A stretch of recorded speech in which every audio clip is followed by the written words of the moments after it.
Although satire is usually meant to be funny, the purpose of satire is not primarily for humor in itself, so much as an attack on something of which the author strongly disapproves, using the weapon of wit.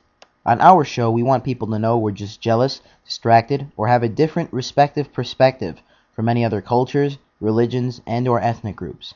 Finally, have a sense of humor and laugh at yourself. The characters portrayed are either pure fiction or famous people, but when we impersonate, it's only because we admire you. In all seriousness, viewer discretion is advised.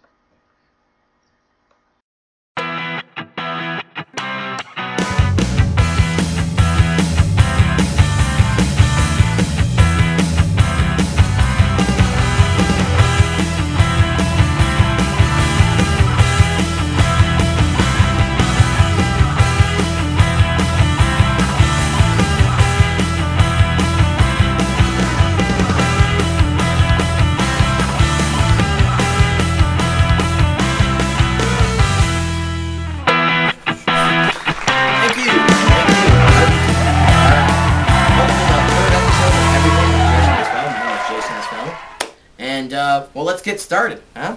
Alright. Now, the #1 name for a girl in the U.S. right now is Emma, while the least popular name for a girl is Pelosi.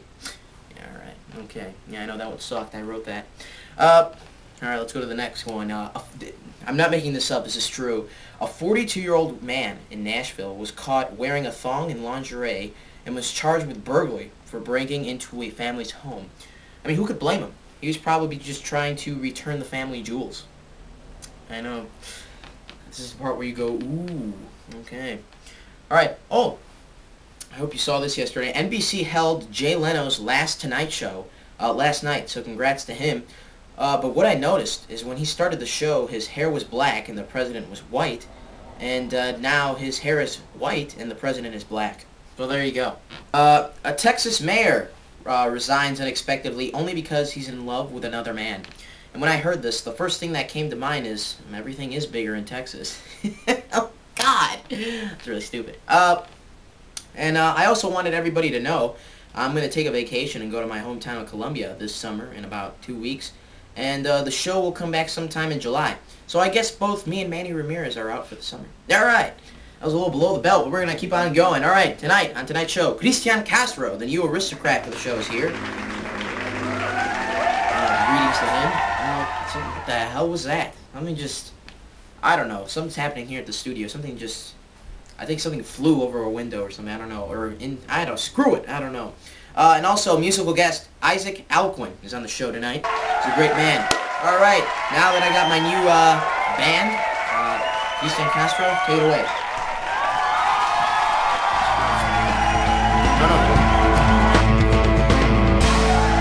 Well, before we begin the show tonight, before my first guest comes out, I wanted to try something new with my new sidekick, Aristocrat. Well, there's a lot of controversy in video games today, so we decided to come up with a little sketch that we like to call a video game controversy small talk moment. A video game controversy small talk moment. Okay. Man, Jason, do I love Little Violence, and that's what Death Race had, introduced in 1976, which was inspired by the cult film Death Race 2000. This 1976 coin-op challenged players to run down humanoid gremlins while avoiding tombstones left in their wake.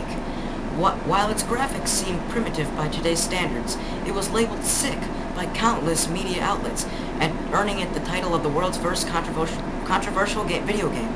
Don't ever forget about Mortal Kombat in 1992.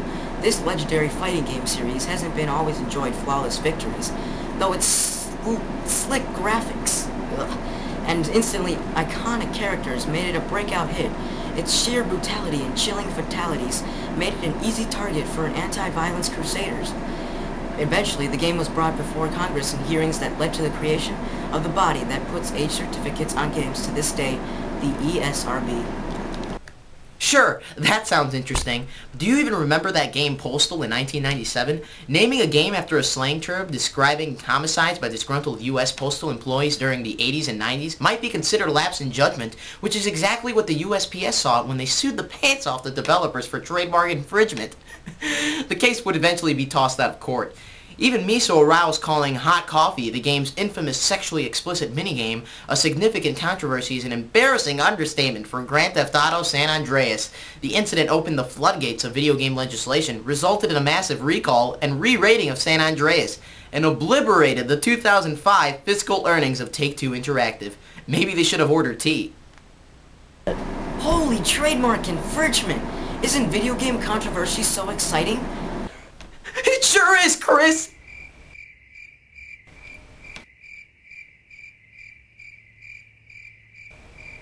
A video game controversy We'll be small right talk back. moment. Christian Castro's here. You just saw him right now. Take it easy. Alright, we'll be right back.